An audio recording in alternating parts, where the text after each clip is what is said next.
So let's start. So last time, so 2 weeks ago, I think, we finished basically talking about nominal morphology. So today we start talking about the bigger unit, so to say, in a sentence. So we move from nouns and words to, well, that which composes sentences, which is nouns, as in grammatical cases and the relationship between nouns and substantives, and verbs. So let's start. So, you have some languages like Latin, so to say, or Turkish, no, well, not Turkish, Greek, ancient Greek, in which the role of a word in a sentence is basically dictated by the ending. So you have different, let's just take the word lupus in Latin, which means wolf. It has the ending us, which is the nominative, so it means just wolf. And then it changes to lupi with a long vowel, and it means of the wolf, sorry. And then you have lupo, so to the wolf. So you see the word kind of changes to a structural level. You have an ending and then it changes all the time. In Sumerian, it's actually simpler than that because that doesn't really happen. The word always stays the same. And what you do is basically you just add, so to say, a Lego brick. You add something to the word which does not change. So you basically just add suffixes. This is again called agglutination. We have seen that last time. So let's see some grammatical cases, I guess. The first one we're going to look at is the terminative. What does the terminative stand for? It denotes movement towards a destination. So I am going to or towards someone or something. How is it written? Almost always with a she, which in Sumerian cuneiform appears as she 3. So she is the sound, and she 3 is the cuneiform character, which represents the sound. And this is, of course, the character itself. So here we have some fine examples. Kurshe, towards the mountain. So we have kur, which is the word for mountain or foreign land sometimes, which does not change to a structural level, to which we add the suffix she, which again is expressed as she 3 in the writing, which means again towards. Same thing with a deity, so a person class noun. Dingir, which means God, deity. Dingir she, towards the god, towards the deity. Same thing. You have the dingir, which does not change, and then you add the she, and you get towards the god. Now, when does the she change? Sometimes in Sumerian words end in a vowel. And when they do, sometimes, not always, depending on the period, the spelling can alter a little bit. So what happens is you lose the final, the final E of she, which gets basically, so let's see some practical examples. I think that's better. So you have ugula, which means overseer. And instead of adding just she, the E at the end gets elided, so you get rid of it. And you repeat the last vowel of the noun. So ugula, ash, towards the overseer, instead of ugula she. Dumu ush, because again, it ends in a U instead of dumu esh. But in, grammatical analysis, you still write it as esh, although you just put the E in parentheses. So I think that's all for the terminative case. The next one would be the ablative, which is basically the opposite. So it's not movement towards a destination, but it's movement away, it's movement from a place. And it is always written as ta, with very little exception. So ta, and this would be the cuneiform for it. No, this is quite lengthy. Usually it's a little bit shorter. So ma, two, which means boat, again, does not change. Ma ta, from the barge, from the boat. Kur kurta, we know that when the noun is reduplicated and it's a non-person class noun, then it's a plural. So from the mountains. Kur being the mountains and ta being the grammatical case ending there. Now the catch here is that the ablative, so the ta, basically, can only be used with non-person class nouns. You cannot use the ablative grammatical case with living beings, so with person class nouns. So how do you construct such sentences with person class nouns? You have to resort to other methods, which we are going to see in the next class. So for now, just know that the ablative can only again be used with non-person class nouns, with no exception. And then we have the locative. So now we know how to say from a place and towards a place. What about in a place? For that, you have to resort to using the locative, which again is used to mark location. And it takes the ending a. However, since most words end in a consonant, what happens in the writing is the a in cuneiform tends to repeat the last consonant of the word. So for example, egal, e2 gal, so altogether egal, big palace, means temple, right? If you add an a to it, so egal a, it then means in the temple, inside of the temple. However, in the writing, you get egal, and then you see the last consonant is l, so it gets repeated in the writing. So it's not just a at the end, but it's la. Now that's nothing too fancy and complicated. The only thing is you have to learn all the syllabic, cuneiform characters. So la, ra, ma, and so on and so forth. There's not a lot of them. It's like maybe 10, but it takes some time. Same thing with kalam. Kalam means land. So in the land, kalama. How is it written? Kalam. And since it ends with the M, we see that the M is taken here before the A, and it's just placed back in the cuneiform character, being ma. So again, this grammatical case, the locative, is widely more popular among non-person class nouns. But I wouldn't make a rule out of it. Also because it's really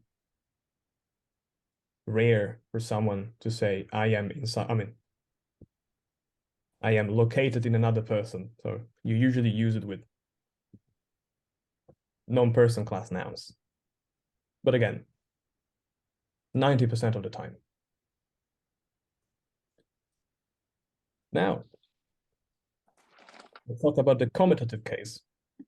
So this one is pretty interesting. Basically, it expresses companionship. So, with in English. Its phonetical value is da, which again, just like ta, the ablative does not change. So you don't have different forms of writing it. It's always da. So we have lugalda, with the king. And it's basically reversed when it comes to the comitative case. It is widely more used with person class nouns. But again, I want to make a rule out of it because it does appear with non-person class nouns as well.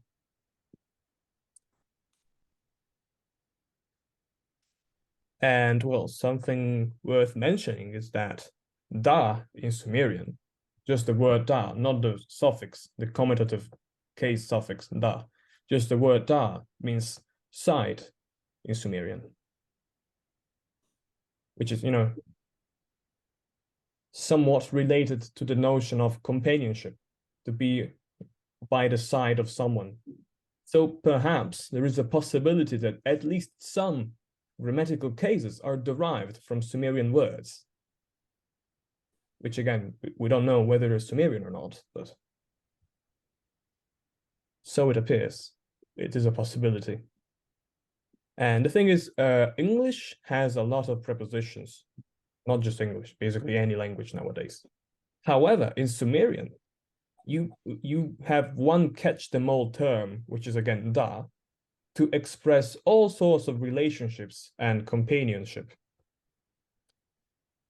That is, da can be translated with, but also with by, as in by the side, to the side of, next to someone, or even against. Now, how do you determine that? Well, you don't really have a way to. The only thing you have to keep in mind is that in Sumerian, the context is always king, like we say. So it just depends on the context. It can be translated in a few ways, but again, 90% of the time, it's pretty clear.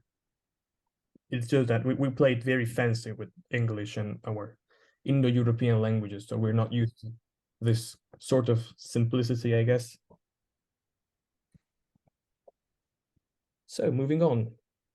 The next is gin, and it is the equative case. Now, equative equal, it is used to make comparisons. And in English, you can translate it with like or as, depending on the context. It's really easy, again, because it does not change. It's always written gin. Some authors prefer to spell it as gen. But again, I decided to stay with gin, which I guess is more mainstream. And yeah, so lugal gin, again, lugal king, and gin like, so like a king. Very easy. Ma gin, like a boat, like a barge. Now, you know how the comitative case really looks like the noun side, so it might be related to the noun, the noun, yeah.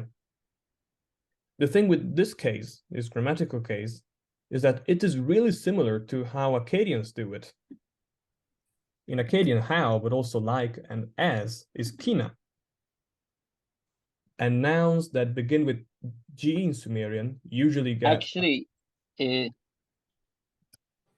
Tell me. sorry, actually in Akkadian, as I remember truly, is kima. Kima. Yeah. Yeah, might be some dialectal difference, I guess, but I think I have seen both of them. Yeah, good call though. Yeah, I actually have a dictionary of Akkadian right here. I can have a quick look, I guess. I'll do it later though. Thank you for pointing it out. Might be a mistake on my end. However, it's pretty similar. No problem. So yeah, you see, there seems to be a very diverse variety of grammatical cases, and they all seem to derive from different places and different languages, perhaps. So that's very interesting. So I think that's, yeah. We have, these were all the grammatical cases I was going to show today. So in the next class, we're going to look at the last 2 or 3, I guess, and then we are done with them. So now we can talk about one of the most, if not the hardest, aspect of Sumerian grammar, so the verbs. So let's start with some general knowledge. Sumerian is a SOV language. So what does that stand for? Subject, object, verb. Now, don't misinterpret this. The verb usually comes at the end. It doesn't always come at the end, but 90% of the time. So it's, again, just a guideline, I guess, rule of thumb. But you can have a lot of complements between the subject and the object. So it's not always a fixed structure. It tends to change. However, the basic structure is subject, object, verb. The thing is, the verb usually comes at the end, and when it does, the object, usually 90% of the time, comes right before the verb. And the subject is usually the problem. But we'll see about that. One other remarkable aspect of Sumerian verbs, I would say, is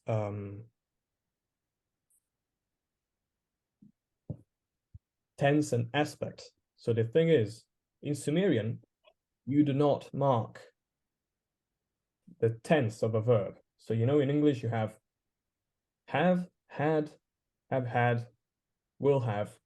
In Sumerian, you don't really have that. It works in a different way. But why is that? Well, it's basically because, so to say, in Sumerian, aspect is more important than tense. So it works a different way. So let's say you have a verb. In this case, you have do, n. It can mean I am building, or I was building, or I will build, depending on the context. Again, how do you determine that? You have to look at the context. You have to look at the time references. If the text says tomorrow, then it's probably in the future. If it's talking about an action that already happened, so something that happened in the past, then it's probably the past.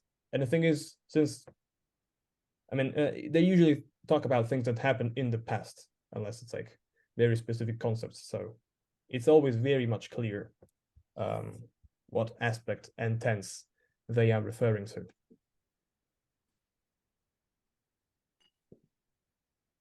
And another thing is, yeah, Sumerian basically distinguishes between two different verbal forms, which are usually called finite and non-finite. So a finite verb would be a verb that you can use in a sentence as a conjugated verb. Just like English, I don't know, I like, I liked, I will like, that sort of thing.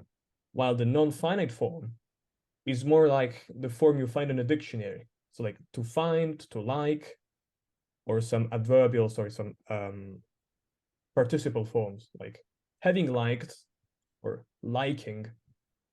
So in this regard, I would say it's pretty similar to English. So let's check our first verb. So this is how the standard, I guess, average Sumerian verb kind of looks like. Scary, right? This would be the cuneiform for it. And this is how it reads. Nu, mu, unda, nak. Very different from English, Italian, and Indo-European languages. Looks nothing alike. Yeah. But yeah, I guess it's similar to Turkish in some regard, although I'm not sure how much. Yeah, very. It's as like said, some structural sense. It is, yes, similar. Yeah, because of agglutination, I guess. Yeah, so yeah. It works the same way. So for speakers of Turkic languages, it might be easier to understand the logic behind Sumerian verbs than it is for like Europeans usually. But yeah, so let's take a look at what the verb is comprised of. So we know that the verb means he did not do it with him. It, so the object is not referenced, but we know it's there from context. So we can divide the verb in different parts, I guess. We can vivisect it. And then we can analyze all the single forms, sorry, the single phonemes and its parts. So let's do right that. So the first one would be nu, which is very similar to, well, how you say no in a lot of languages. So nu, which translates to not, so it's a negation, is known as a modal prefix. So what does that do? It specifies the modality of action. So is it a wish? Is it a command? Is it a negation? Is it an hypothesis, a request? This is, I guess, the easiest way of explaining what a model prefix is. And we usually just abbreviate it with MP. So when you see MP, so most of the time, because writing model prefix requires a lot of effort, we write MP. You know, it means model prefix. And it takes basically the first slot, because the thing is, with Sumerian verbs, you have like a grid with slots, and then you can add inside of the slots different complements, different elements, and you can alter, you know, the meaning of the verb. So it's a very curious way of looking at it, but we'll see how that plays out with Sumerian verbs later. So different moods, again, can be conveyed through the model prefixes. So the negative imperative, the indicative, the conditional, etc., etc. Now, let's take a mundane verb like, I don't know, I like, he does. I would say that is the indicative. They are all in the indicative. So the indicative is the default, so to say, mood of a verb. So when it's not a command, when it's not an hypothesis, when it's not a request, he does, I do, we do, those that sort of verbs, they are usually in the indicative, which is also unmarked, so you don't really mark it. So the second element, which is also the hardest to explain, is the mu. Now the mu is what we call a conjugation prefix. And what it does is basically it allows the verb to be used in a sentence as a conjugated verb. So let's say you have a verb, I don't know, to take, and you have the dictionary form, which again is to take. However, if you want to use this in a sentence, let's say with he, you have to add something, so the s at the end. So if from to take, you have to remove the to, and you have to add the s. So you have to make some adjustments to it. That's basically what the mu does. The mu is that adjustment that allows the verb to work in a sentence. So every conjugated finite verb has a conjugation prefix. It doesn't have mu. In fact, there's quite a few of them, 3 or 4. And the most common are mu, again, written like this, and e, written as E3. And the problem is, they are actually not understood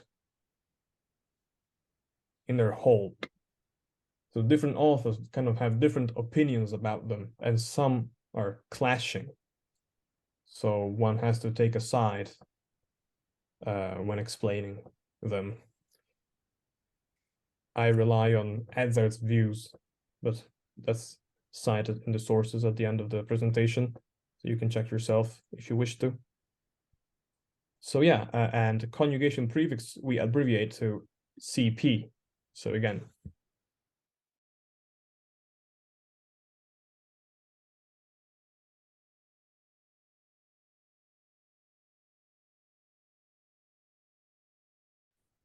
unda.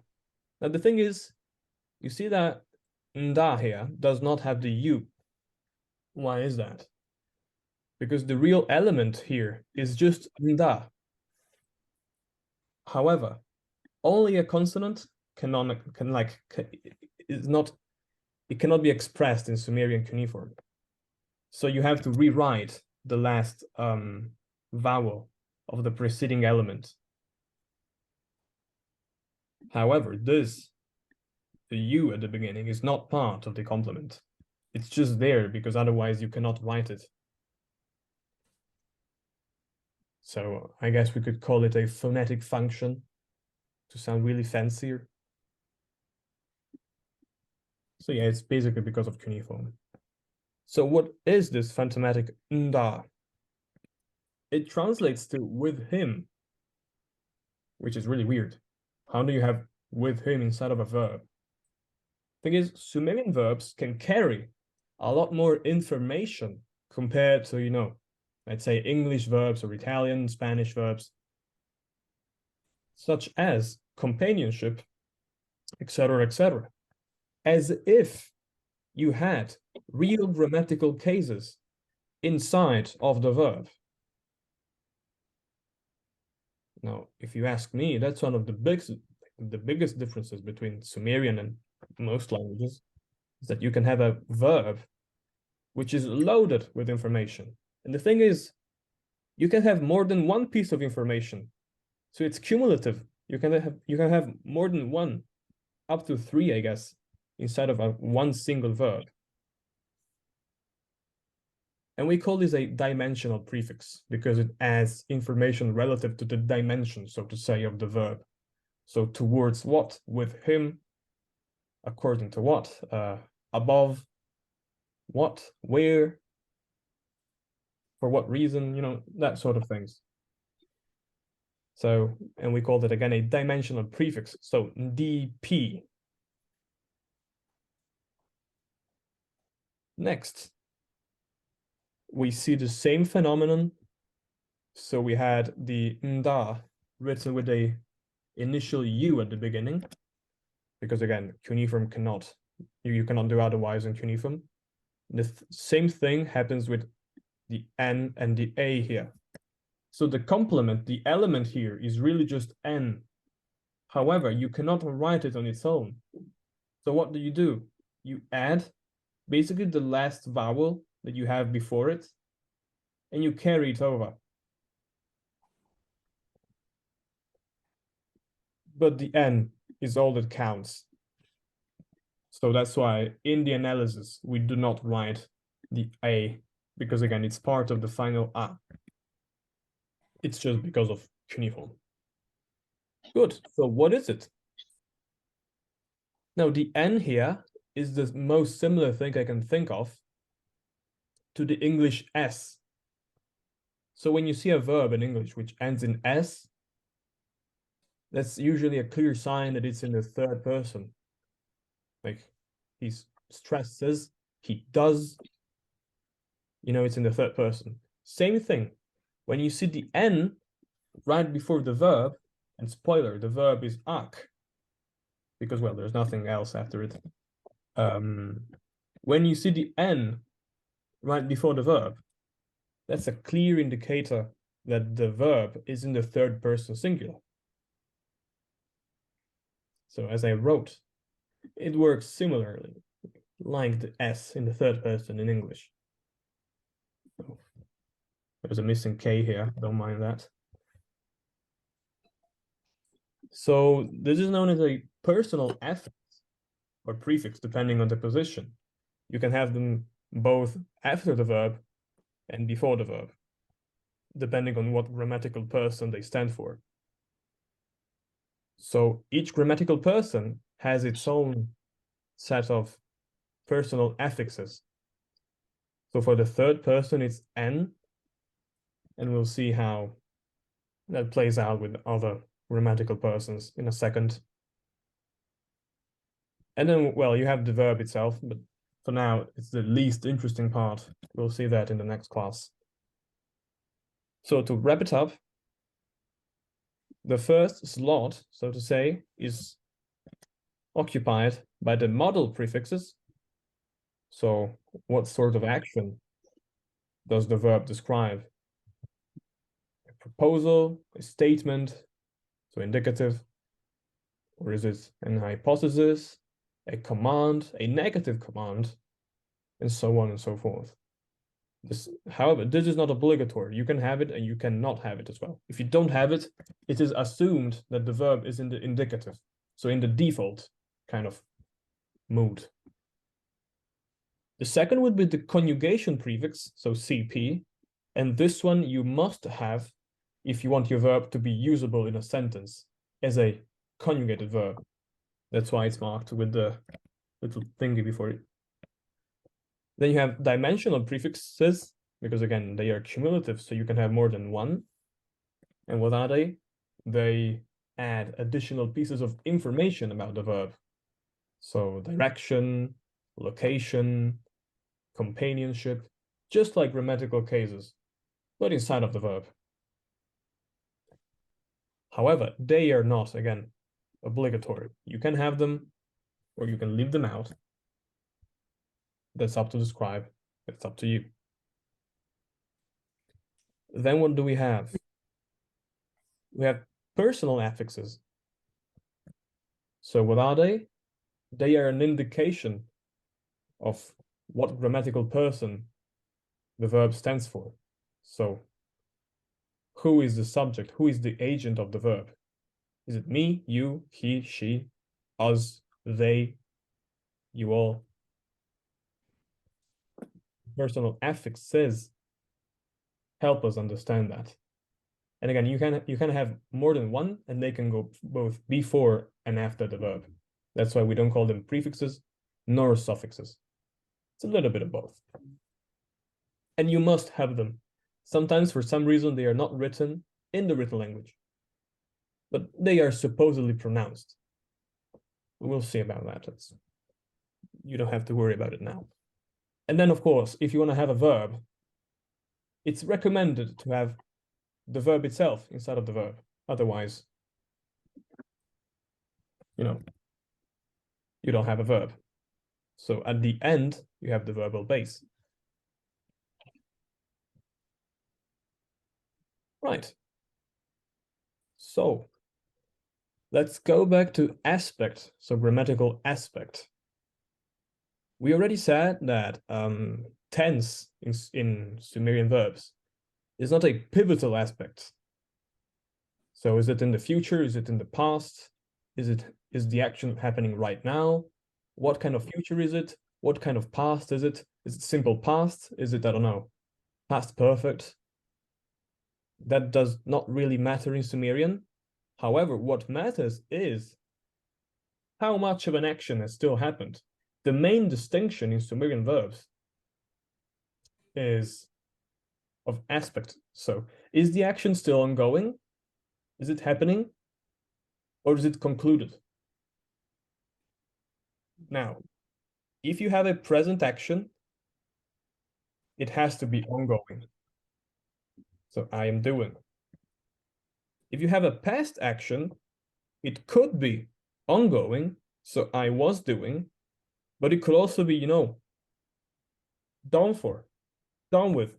So I did, concluded. Same thing with the future. You can have a concluded action. So I will have done, you say like retrospection, but that's very rare in Sumerian, by the way. Or you can have, I will be doing. So I will have an action which is not concluded, but in the future. So you do not write whether it's in the past, present, or future. You just write whether the action is still ongoing or not. So how do you understand whether it's in the past or in the present or in the future? Depending on the context. And it's basically always clear. We will see again about that in the next lesson. And the thing is, in Sumerology, there's a few ways of calling these different forms of aspect. Some people prefer to call them past and the other one present future. But I like to stick with what the Akkadians themselves came up with. So the thing is, Akkadians had to learn Sumerian because they did use Sumerian, at least in the written form, as an esoteric language and the language of literature. However, they were not native in Sumerian. So someone in school was actively teaching and, well, learning Sumerian. So how did the grammarians, so basically the forerunners of the modern-day linguists, understand the different aspects? They understood ongoing actions, so something that is happening, still happening at the moment of when the verb is cited, as maru, which in Akkadians means fat, heavy. Now, why heavy? Because the action is still ongoing as you're speaking. By the time you're speaking, the action is ongoing, so it's fat, it's heavy, it has a weight inside of the sentence. Because again, it's not concluded. While a concluded action is called the hamtu, which means quick, fast, because it does not have the same weight. It slips away. It's done for, basically.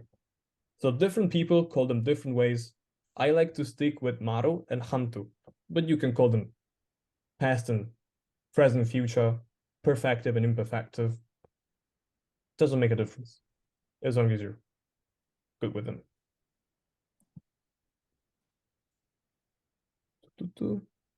Yeah, so the perfective is sometimes referred to as past, while the imperfective as present, future.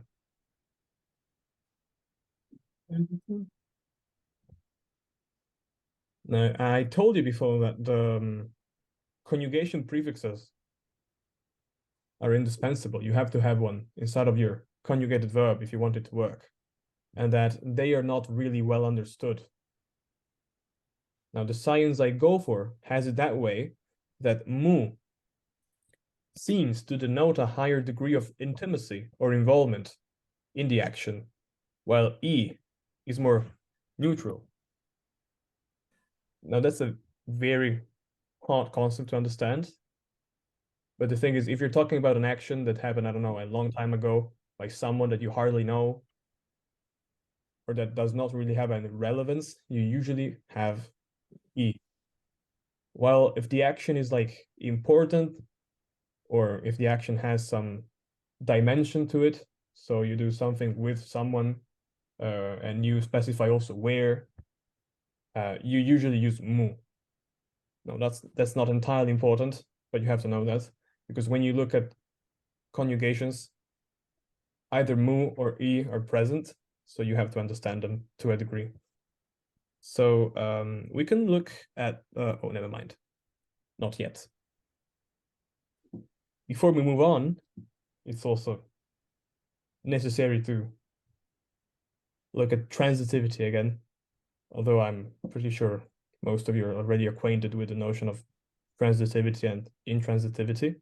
So basically, in any language, not just Sumerian, any language, from Italian to Chinese, a transitive verb is a verb that has a direct object. So I eat the apple. The verb is to eat, so I eat, and it's transitive. Why? Because it requires the object. You eat what? The apple. While an intransitive verb does not have a direct object in order to function. So you can say, I stink. You don't stink the apple, you just stink. However,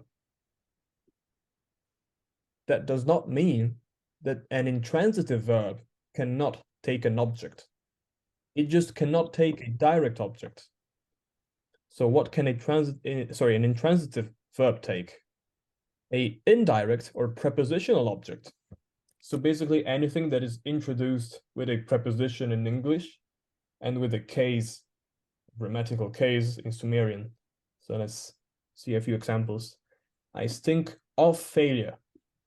Now you don't stink failure, since it's not a direct object.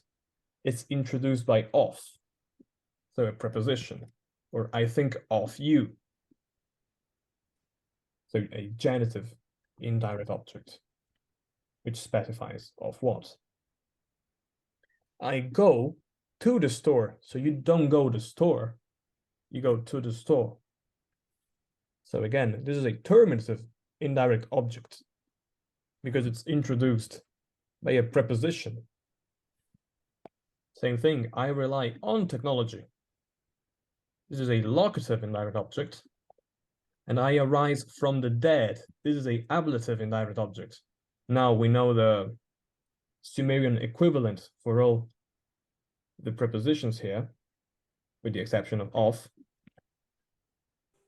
So the thing is, you can have an object with intransitive verbs. It's just not a direct object. So a transitive verb is transitive if it has a direct object. If the verb only takes an indirect one, then it's intransitive. Right, with that out of the way, never mind. Still some more.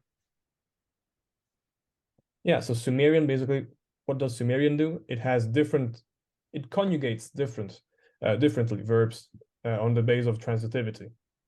So if you have a transitive verb, you have to rely on a set of prefixes and a set of suffixes. However, if the verb is intransitive, you use other prefixes and suffixes. But again, they're not entirely different.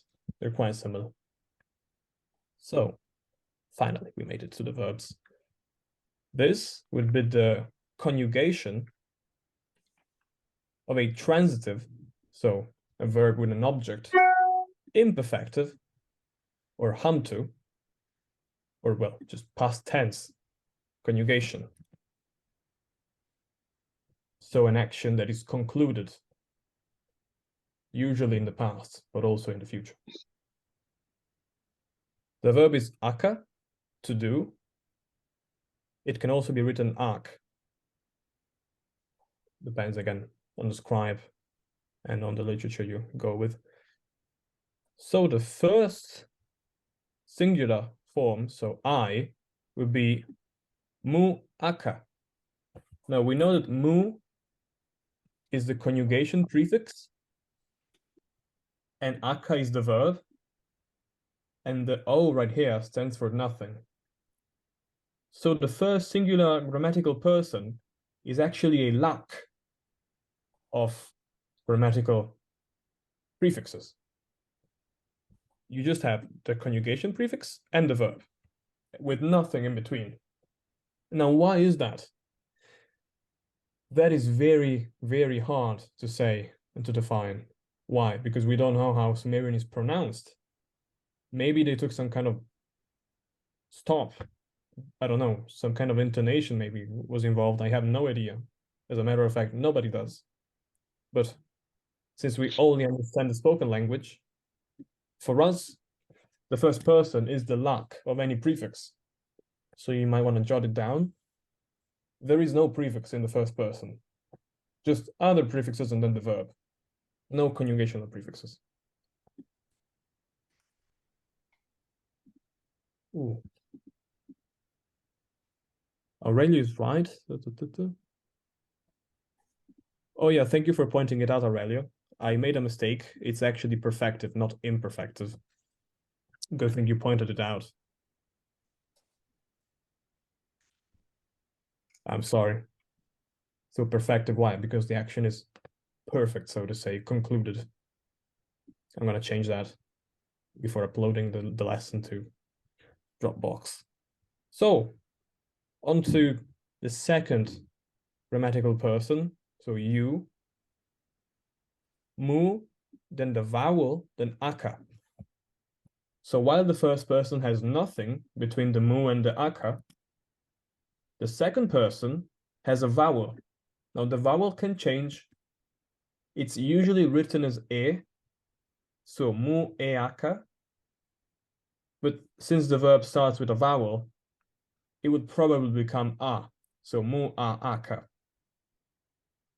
So again, when you have a vowel between the mu or whatever conjugation prefix and the verb, it's the second person. Now, A stands for person class noun, while the B stands for non-person class noun. That's how we mark them when we do this sort of conjugations and stuff. So yeah, person class and non-person class. So when you have a third person singular person class, as we have already seen, you have the N.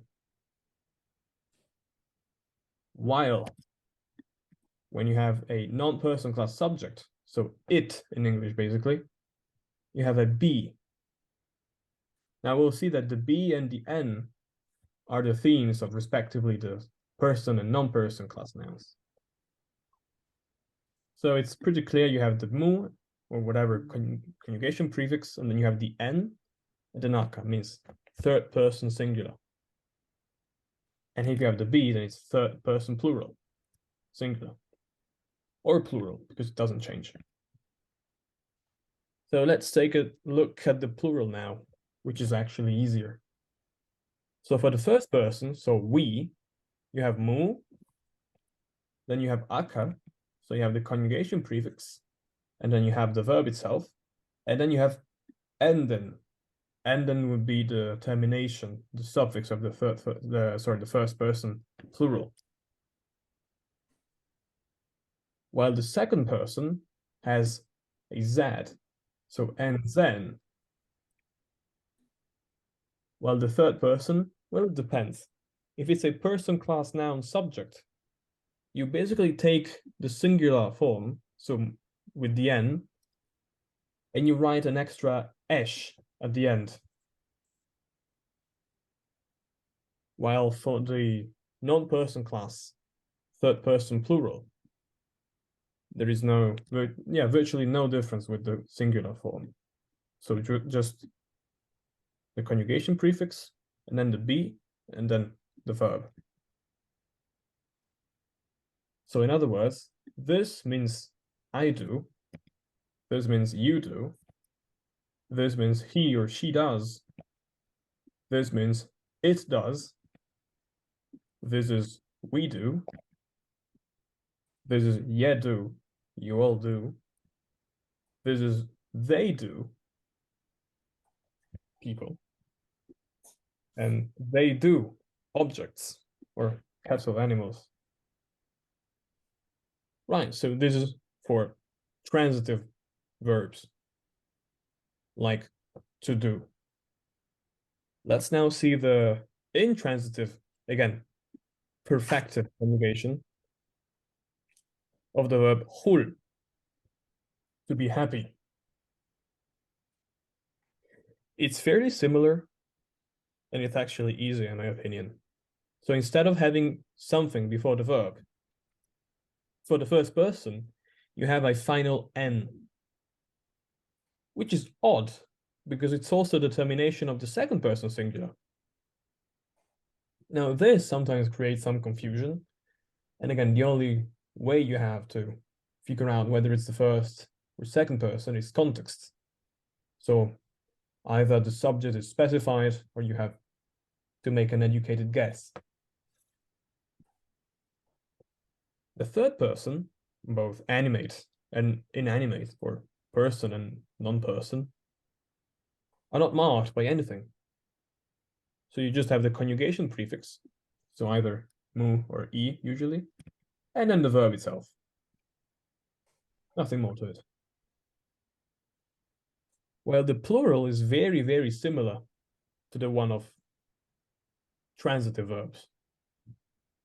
In fact, the first person and second persons are the same. So we have mu aka enden, and we have the same thing here. You have the ending enden for the first person, and ensen for the second person. While for the third persons, you have esh for the person class, and you don't have anything, just like its singular counterpart, for the non-person class. So in English, this would be I am happy, or I rejoice. You rejoice. He rejoices. It rejoices. We rejoice. You all rejoice. They rejoice. And they rejoice. But you're an object. And that concludes it for today's lesson. I think it's quite a mouthful. But again, we are one lesson away from tackling real sentences and real tablets. Yeah. This will need some exercises. You are 100% Aurelio. However, I explain in depth how this system works in the homework. So what I'm thinking is I could send you the homework in advance. So you have 2 weeks to do it and like read it and internalize it. It's probably better. And then we decide what to do. Maybe I can give extra homework if that's not enough. If anyone for some reason wants some more. Otherwise, yeah, if anyone has any questions, I would gladly go over them. As I understand, basic grammatical rules are already finished. Yeah. We have treated noun morphology, so we know how words are created. And now we are slowly discovering the verbs and how different nouns relate to each other inside of sentences, so with cases. And that's basically all. Then not so hard then. Yeah, Actually. Sumerian is off-putting for a number of reasons. The first one being that, of course, it's written in a monstrously appalling way with cuneiform, and then it's very different from what speakers of Indo-European languages, and not only them, are used to, but it's just a matter of exercise and repetition, I would say. Yeah. But 1 second, I'm just gonna show you something before we go then. If anyone has any questions, ask away. So, sorry, yeah, go ahead. I have a question from the previous page, the transitive perfect. Yes. Okay, so this verb ends in an A, the aka. So does that affect the writing of the ending? So enden, enzen, since those also start with the vowel, does that change depending on? Yes, it does. It does. So those vowels would then match the preceding vowel in writing. So we are gonna take a look at vowel harmony in the next lesson, but yeah, a usually wins over e and e. Not all the time, but in most circumstances it does. So yes. Same thing with the esh here. And since we're at it, the N and the B would be written with the U, because the last vowel here would be carried over in the writing before the N and before the B respectively. Okay, that makes sense. Thank you. No problem. So in the next class, or well, 2, maybe, not sure yet, we'll be translating this. If you're not looking at my camera, I'm holding a cuneiform tablet. Not whole, but partly, so should be fun. Is that tablet, huh? Is that, yeah, we bought. Okay. Yeah, Mustafa, we bought it together in Turkey. Yeah. Full story. All right, everyone. So I hope you enjoyed the class. As always, I'm gonna upload it to Dropbox, and then I'm gonna hand out the exercises, maybe a little earlier this week, so you can take your time with them and go over the verbs. And I included a lot of things in the explanation, so it's quite lengthy. So I suggest you go over it. And once again, if you guys want to submit it, I have no problem with correcting your homework. Otherwise, you can just look at the solutions. Any form it goes, as long as I can read it. No problem. That's great. All right. So, Thank you very much. Thank you very much. No problem. See you guys in 2 weeks.